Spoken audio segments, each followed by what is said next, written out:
तो गाइस कैसे आप सब लोग टावर ऑफ मैजिक के एपिसोड 44 के साथ हाजिर हो। तो लास्ट एपिसोड के एंड पे हमने देखा था कि हमारा प्राम जो होता है वो जल्दी से भागता हुआ बाहर निकलता है, तो दूसरी तरफ से एक जायंट जो होता है वहां पर से निकल आता है। वो बारबेरियन अपना हथौड़ा लेकर उसके ऊपर जब अटैक करता है तो इसी के साथ हमारा प्राम जो होता है वहां पर नीचे से गायब हो जाता है। वो नीचे से निकलकर पीछे चला जाता है। पीछे जाने के बाद उसकी कमर के ऊपर एक जबरदस्त अटैक करता है, जिसकी वजह से वो भी काफी ज्यादा हैरान हो जाता है। तो हमारा जो प्राम होता है वो उसे धक्का देकर बिल्डिंग से नीचे गिरा देता है, यानी दीवार के ऊपर से नीचे गिरा देता है और इसी के साथ ही आगे की तरफ भागना स्टार्ट करता है। और आगे एक और बारबेरियन होता है, वो अपनी मैजिक सर्कल को एक्टिवेट करता है और अपने मैजिक के साथ अटैक करने लगता है। लेकिन इसी के साथ उसका सर्कल वहां पर टूट जाता है, क्योंकि हमारा डिजायर जो होता है उसके मैजिक को एनालाइज कर देता है। और इसी के साथ ही वो कहता है कि इससे क्या फर्क पड़ता है कि मैं मैजिक यूज नहीं कर सकता, मेरे पास मेरी तलवार है, मैं जहां पर अपनी तलवार के साथ तुम्हें मार सकता हूं। और इसी के साथ ही अपनी हैवी तलवार निकालकर वहां पर प्राम के ऊपर अटैक करना स्टार्ट करता है। लेकिन मेरा प्राम जो होता है वहीं पर से नीचे की तरफ झुकता है, साथ ही अपनी तलवार को समन करता है और अपनी तलवार को अपने हाथ में पकड़कर उसके ऊपर अटैक करना स्टार्ट करता है। वो जैसे ही वहां पर उसके ऊपर अटैक करके आगे गुजर जाता है, उसकी बॉडी के ऊपर एक स्लैश लगती है और वो बड़ा बारबेरियन जो होता है वो भी जख्मी होकर वहीं पर गिर जाता है। और वो कहता है कि ये क्या सिल्वर लाइट, इसका मतलब यह है कि इसके पास ब्लॉसम की तलवार है। हमारा प्राम जो होता है अपनी तलवार के ऊपर से खून झाड़ता है और आगे बढ़ना स्टार्ट करता है। तुम्हारा डिजायर से कहता है प्राम क्या तुम ठीक हो? वो कहता है हाँ मैं ठीक हूँ, लेकिन हमने यहाँ पर 2 को मार दिया, इसका मतलब यह है कि अब यहाँ पर पीछे 7 बचे हैं, 7 और उनकी तरफ भागते हुए आगे। प्राम कहता है कि मुझे लगता है कि ये बैटल काफी ज्यादा टफ होने वाली है, मुझे यहाँ पर अकेले इनसे फाइट करनी पड़ेगी, आप पीछे रहें। तो डिजायर उसे कहता है नहीं, अब तुम्हें यहाँ पर फाइट करने की जरूरत नहीं है, अब तुम यहाँ पर साइड के ऊपर रहो, मैं यहाँ पर इनसे फाइट करता हूँ। वो बारबेरियंस भागते हुए आगे की तरफ बढ़ रहे थे, जबकि इसी के साथ हमारा डिजायर जो होता है वहां पर अपनी मैजिक को एक्टिवेट करता है। डिजायर जो होता है वो वहां पर सिंपल मैजिक्स को यूज करके अपने ओपोनेंट को हराने की पावर रखता है। तो इसी के साथ सबसे पहला मैजिक जो वहां पर परफॉर्म करता है वो वहां पर नीचे जितनी भी आइस होती है उसको पानी बना देता है, यानी कि आइस को पिघला देता है। फिर साथ ही वहां पर दूसरा मैजिक परफॉर्म करता है जिससे एयर मैजिक होता है, जिसके साथ वो अपने आसपास यानी अपने और प्राम के आसपास जितना भी पानी होता है उस सारे को ड्राई कर देता है और नीचे का पूरा जो फर्श होता है वो बिल्कुल सूख जाता है। और उसी के साथ ही हमारा डिजायर जो होता है तीसरे मैजिक को वहां पर कास्ट करने लगा है।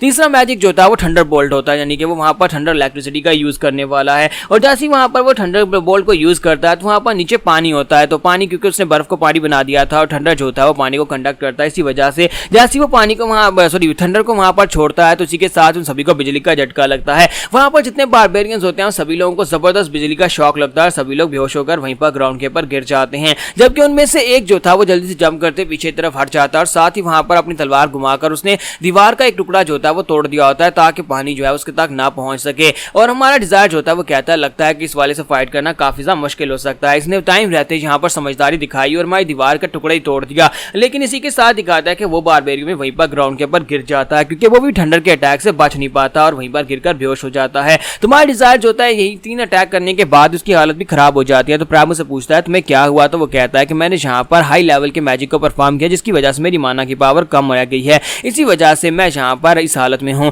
तो प्राम उसे कहता है लेकिन तुमने यहाँ पर जो थंडरबोल्ट मैजिक को यूज किया वो एक लेवल 4 का मैजिक था, लेकिन तुम तो एक लेवल 1 के मैजिशियन हो, फिर तुम यहाँ पर लेवल 4 के मैजिक को कैसे परफॉर्म कर पाए? तो डिजायर उसे कहता है कि हमारे सूट के अंदर स्पेशल क्रिस्टल्स लगे हुए हैं जो हमारे माना की पावर को स्टोर करते रहते हैं, इसी वजह से उसके अंदर स्टोर की हुई पावर को मैंने एक ही बार में यूज कर दिया, जिसकी वजह से हम लोग अपनी फाइट को जीत पाए हैं। तो वो कहता है अच्छा ऐसी बात है। अब किसी के साथ हमारा डिजायर वहां पर सोच रहा था मुझे हर हाल में इस डंजन को क्लियर करना होगा, क्योंकि मेरे पास माना की पावर बहुत ज्यादा कम है। 1-2 बार मैजिक परफॉर्म करने के बाद ही मैं जहां पर अपनी माना की कमी की वजह से बेहोश होने की कगार पर पहुंच जाता हूं, इसी वजह से मुझे वो टोआ क्रेस्ट चाहिए, यानी मुझे वो ग्लव्स चाहिए ही चाहिए। यही पर से नेक्स्ट सीन जो होता है फूड सप्लाई रूम का दिखाया जाता है कि वो लोग स्टोरेज रूम के बाहर पहुंच जाते हैं, वहां पर जितने गार्ड्स होते हैं सभी लोगों को मार डालते हैं। तो ब्लड रेड जो होता है वहां पर कहता है कि चलो अब अंदर चलते हैं। वो दरवाजा खोलकर अंदर आ जाते हैं, वहां पर बहुत सारी फूड सप्लाईज पड़ी होती हैं, बहुत सारे क्रेट्स पड़े होते हैं, बहुत सारी बोरियां पड़ी होती हैं। तो वो उनसे कहता है कि जल्दी करो, यहाँ पर बहुत सारा खाना है, सभी लोग यहाँ पर से 2-2 बैग्स को उठा लो, जहाँ पर से निकलते हैं। और इसी के साथ ही वो लोग जाते हैं और जाकर 2-2 क्रेट्स को उठा लेते हैं और उन्हें उठाने के बाद जब वहां पर से निकल रहे होते हैं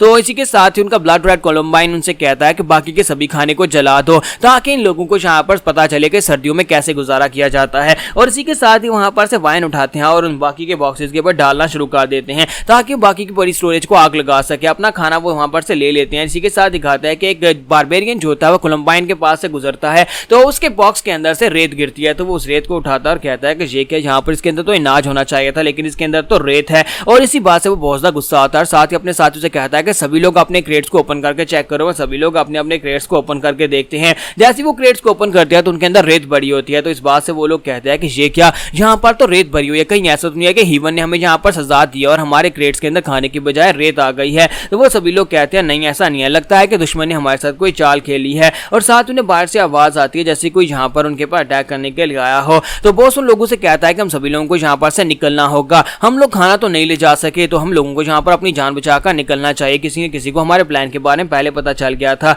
और सभी लोग वहां पर से बाहर निकलते हैं। जैसे वो लोग वहां पर स्टोरेज रूम से बाहर निकलते हैं तो वहीं पर उनके पांव के नीचे एक आइस बॉम्ब पड़ा होता है और वो फटता है तो वहां पर एक जबरदस्त धमाका होता है। तो वो सभी लोग पीछे की तरफ गिर जाते हैं। अब सामने की तरफ देखते हैं कि वहां पर कौन आ गया। तो उससे पूछते हैं कौन हो तुम, क्या तुम हमारे दुश्मन हो? तो हमारी जो एडजस्ट होती है उनके सामने खड़ी होती है। एडजस्ट होती है अब यहाँ पर एक नाइट बन चुकी है, तो यानी नाइट बन चुकी है तो उसकी ड्यूटी है यहाँ पर स्टोरेज रूम को प्रोटेक्ट करना और वो वहां पर उनके सामने खड़े होकर उनसे कहती है कि तुम सभी लोगों में से कोई भी यहाँ पर से नहीं जा सकता। अभी एडजस्ट होती है वहां पर कोलंबाइन की तरफ देख रही होती है। किसी के साथ कोलंबाइन बड़ी तेजी के साथ अपने पास से एरो निकालता है और उसे लोड कर शूट कर देता है। लेकिन हमारी एडजस्ट जो होती है वो भी काफी ज्यादा तेज मैजिक परफॉर्म कर सकती है। वो अपने सामने वहां पर मैजिक की शील्ड्स बनाती है, यानी कि अपने साथ आइस की शील्ड बनाकर उसके साथ उस एरो को ब्लॉक कर लेती है और उसी के साथ ही वो सभी बारबेरियन जो होते हैं वो उसके ऊपर अटैक करने के लिए आगे बढ़ते हैं। जैसे वो उसके ऊपर अटैक करने के लिए आगे बढ़ते हैं एक साथ, तो इसी के साथ ही हमारी जो एडजस्ट होती है वहीं पर अपने अपने special magic throne of ice को यूज करती है। जैसे वो थ्रोन ऑफ आइस को यूज करती है तो वहां पर आसपास का पूरा एरिया जो होता है फ्रीज हो जाता है, यानी कि वो उसकी डोमेन बन जाती है और साथ ही वहां पर उसकी कुर्सी भी निकल आती है। और इसी के साथ दिखाते हैं कि हमारी एडजस्ट होती है अपनी कुर्सी के ऊपर बैठ जाती है, बिल्कुल एक एम्परर की तरह अपनी कुर्सी के ऊपर बैठी होती है। जबकि अब यहाँ पर उसकी थ्रोन ऑफ आइस का जो आइस पैलेस है उसके अंदर से वो आइस गोलम्स बना सकती है और साथ ही पूरे एरिया को यूज कर सकती है और कहीं पर से भी मैजिकल क्रिस्टल्स के साथ उनके ऊपर अटैक कर सकती है। तो वो सभी लोग वहां पर सोच रहे होते हैं कि अब हम लोग यहाँ पर क्या करेंगे। तो जस्ट उनसे कहते हैं कि तुम्हारे पास एक ऑप्शन है, सरेंडर करो या फिर यहाँ पर मरो। और इसी के साथ ही उनका जो ब्लड रेड कोलंबाइन होता है वो जोर जोर से हंसना शुरू कर देता है और साथ ही एक अपना स्पेशल वर्ड जिसका नाम खून रोना होता है उसको बोलता है और बाकी के सभी लोग वहां पर खून रोना कहना शुरू कर देते हैं, जैसे कि उन सभी की बैटल स्पिरिट्स एक्टिवेट हो गई हैं और सभी लोग यहाँ पर फाइट करना चाहते हो। तो एडजस्ट उन लोगों से कहते हैं कि अब जबकि तुम लोगों ने यहाँ पर फाइट करने का फैसला कर ही लिया है तो फिर ठीक है, अब यहाँ पर तुम सभी लोगों को मरना होगा। और इसी के साथ ही एडजस्ट वहां पर अपने मैजिकल सर्कल्स को एक्टिवेट करती है और वहां पर मैजिकल सर्कल के अंदर से बहुत सारे क्रिस्टल्स उनके ऊपर फेंकती है और साथ ही अपना आइस गोलम भी वहां पर क्रिएट कर लेती है और आइस गोलम जो होता है उनके ऊपर अटैक करना स्टार्ट करता है। सभी जायंट्स होते हैं बहुत ही बुरी तरह से वहां पर मार खा रहे होते हैं और जख्मी होकर पीछे की तरफ गिर रहे होते हैं। एडजस्ट वहां पर सोच रही होती है कि मैं यहाँ पर अगर इन बारबेरियंस को मार भी डालती हूँ तो फिर भी मुझे यहाँ पर इस बात का बिल्कुल पछतावा नहीं होगा,